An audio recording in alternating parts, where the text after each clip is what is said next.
Hi, welcome back to our channel again. This is me Kate here and I'm back with new tutorial video. And on today's video, I'm gonna show you how to change language on Wise. So without any further ado, let's get started with this video. First of all, on your desktop, open up any web browser that you prefer.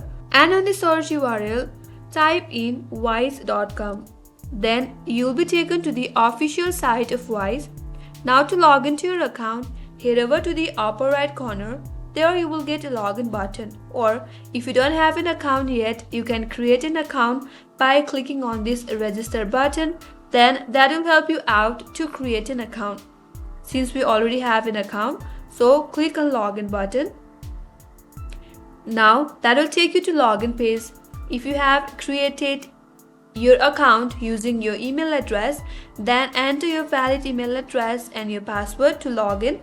Or if you have any trouble while logging in case you forgot your password or your email address, then there is a link provided that says trouble logging in. Click on that and that will help you out to recover your account. Or if you have created your account with Google or Facebook or Apple ID, go with that as well. Here I will go with my Facebook account. Now for your verification, you will receive a code on your mobile device.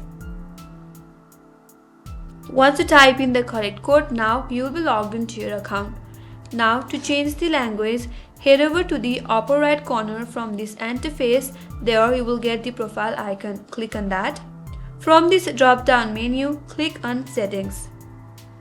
Again, scroll down a bit. Then under connected account, click on language settings. Again, click on drop down menu. From this drop down menu, select the language that you would like to change to. Here I'll go with Italiano.